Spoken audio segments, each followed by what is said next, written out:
Welcome back to Outdoors with Larry Ray on ESPN 790 AM. Brought to you proudly by Sportsman's Warehouse, Counts Marine, the Tennessee Wildlife Resources Agency, and Avery Superstore. Hey, welcome back to Outdoors with Larry Ray. Wow, what a great show today we've got lined up for you. Full house in here. We don't have any more chairs. Nobody else can come by.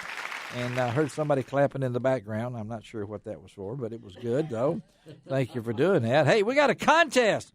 We got some passes for the Duck, Buck, and Bass Sportsman's Expo, August the 9th through 11th at the Agri Center. And you got to go to the ESPN 790 Facebook page. That's all you got to do. That's to register to win. You're going to get to win a 4-pack of passes for free. I'm sorry, they do not include the beer and the Bratz event, but that's okay. Still got a chance here, so go to ESPN 790 Facebook page, register to win these prizes, and you're gonna give these tickets off. They're gonna be 12 winners. That's a $40 value for 4 passes.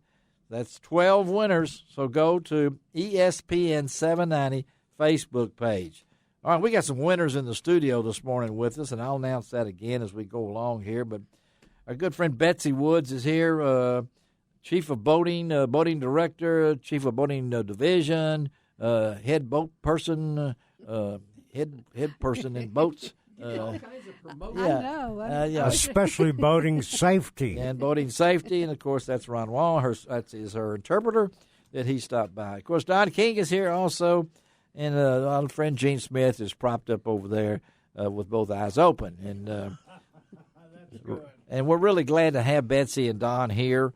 Not only because of their talents with the TWRA, but longtime friends. And, of course, Don was part of our special show for Gene Smith. It completely caught him off guard here not too long ago and handpicked those people. I tried to get one other one, but he had too many bad things to say about Gene, so we didn't put him on. No, I'm just teasing there. But, Betsy, talk about we had an incident recently at Pickwick Lake. Real sad. Ron has talked about this. We've talked about this.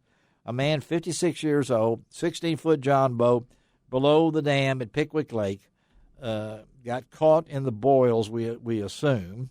I never have heard yet. Andy Tweed was trying to find out if he was wearing a life jacket. I don't know yet. Maybe the TWRA knows by now. But one fatality, as you've always said, is one too many. Correct. So, and this wasn't even on a holiday. So let's talk about when you come up on a holiday, do you kind of wring your hands and just say, let's get through with this? Talk about boating safety from your perspective, not as I have to say, as a grandmother with 3 grandkids and things along this line. You've got to look at it not only as your job, but at the same time, we look at society and how they handle situations like this. Correct. It's always a tragedy when an incident like that happens.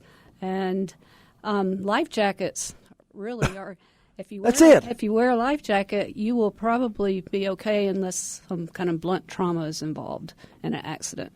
But we've had 3 people swimming from a boat this year that obviously are swimming, but they fall in and they don't resurface. Really? Yeah. And about 90% of the people know how to swim that drown in boating accidents. Yeah, did y'all hear that? 90% of the people that know how to swim drowned in boating accidents. And this in this day and age, we have so many. We just talked to a kayak person. Correct. Yes. We have a new. We have dilemmas with kayaks on the waters now. We do, and you can go to any big box store and buy a kayak. You can go to Marshall's department store and buy a kayak. They don't tell you that you have to have a life jacket on that boat. They're just like a boat. You have to follow the navigation rules. If you're out at night, you got to light yourself up so other people can see you. In Florida, they tend to call those people speed bumps. Speed bumps. So don't be a speed bump. What do you Well, I tell you, we talk about kayaks and safety and wearing life vests. There is a couple of the professional fishing organizations, kayak fishing organizations, that require you to wear your life preserver 100% of the time when you're in that kayak fishing the tournament. And there's nothing wrong with that. And then there's companies now that are coming out with life jackets that are so much more comfortable. Oh, yeah. And I'm not talking about the inflatables, but you're talking about just regular life jackets that are much more comfortable, where you can wear them all day, even in the hot weather. Well, you see, most of the life jackets I used to wear are now in somebody's lodge, hanging up on the wall as a decoration. With tears in them, or they were kind of lumpy to sit on too. Well, and the material's probably it was not sewn together anymore. No, it didn't have one of my popular colors either. But that's okay. When we get down to it. But I tell you, it's like Betsy was talking about. It's only a life jacket's only as good as when you're wearing it. And that doesn't just include summertime, as John Gordon will testify as a duck hunter. You're in some dangerous situations there because you're dealing with cold weather, hypothermia, as Ron said. 50 degrees and takes how long? 20 minutes. 20 minutes and 50 degrees. Yeah. Yeah, that's correct. You think about some of the areas you go duck hunting in, rivers, with current. Yes. You've got places, that have a lot of underbrush under the water. It's foolish not to have a life jacket on in a boat if you're hunting ducks. It really is. And again, we're talking to Betsy Woods, the boating for the TWRA, and she is in here with us this morning. And I know, Don, from your multimedia perspective, the TWRA tries to stress through public service announcements or whatever it might be. Right. Safe boating is, I know we talk about deer, ducks, and turkeys and all these different kind of things. And sometimes we might skip a little bit on the other side, but.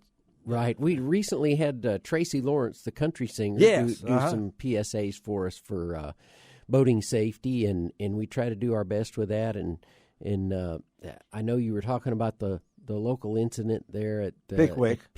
Yeah. And Betsy and I were kind of talking in between breaks this morning about that, and about how scary that can be. I was relating to her that I was below Percy Priest Dam just fishing off the rocks, and I heard the siren go off, so I picked up my tackle box and I headed up the bank, and I looked back over my shoulder, and the place I was standing was underwater already. So it doesn't take long, and especially you're talking about the boils that come up. And I know Betsy was gonna say something else about that. I'll shift over here. Let's let her hear.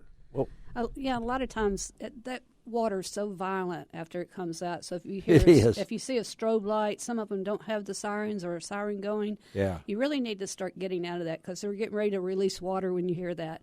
Always keep your engine running below there. Don't ever anchor below a dam. And even if you do get caught up in there and you're doing everything right and have your life jacket on, it still might not save you. It's so violent. And we can talk, and Gene, I'm going to throw Gene in this conversation as a hunter education instructor. Gene, we don't have to just say rivers and streams. We can say lakes and ponds. Oh, yeah, lakes and river. You remember years ago all those duck hunters that drowned that time? They were all football players. Yes, they were. And they took their life jackets off because it was uncomfortable. Yes. Yeah. And all along, young men lost their lives. Yes, they did. They were heading across the Mississippi River, but they were in the oxbows where you wouldn't think everything was fine, but you head out to the big river. Yeah, and that's amazing because I was just thinking of that. I think there were students at White Station, football players at White Station.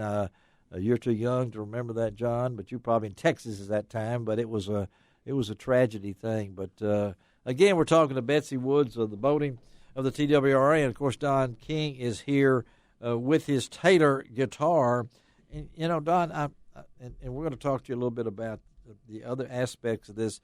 You mentioned a lot about the podcast. Yeah. So talk about that during this segment. I know it'll take a little bit away from Betsy's time, but I'm really interested in these podcasts. Sure. The thing Tennessee Wildcast, we kind of came up with that name for it, and Doug Markham and Jason Harmon started it out about 3 years ago, and Doug has since retired, but Jason has taken over the hosting duties, so he hosts.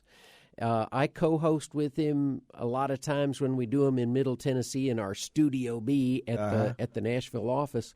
But we take it on the road. We've got all the equipment loaded in a couple of roll-around cases that we can take and set up just about anywhere. As a matter of fact, Jason and Todd were at the elk viewing tower up in East Tennessee yesterday. Oh, really? Shooting a podcast live and direct from the elk viewing tower. That was pretty neat. I think you need to come to Big Sandy for the duck blind draw. Yeah. I mean, for a West Tennessee event that is pretty amazing. Sure. That many thousands of people showing up there to get drawn for a blind, right? So to speak. And I've been there to that, and we often we get Dave Gabbert live from up there, and he usually has to crawl up one of the AT&T towers to get a signal or something along that line. But and that's what we try to do, get out and about. How long are those? Around the state. The long version, the weekly version is 28 minutes and 30 seconds, and then we do a 5-minute version that appears daily on about 6 stations. Okay.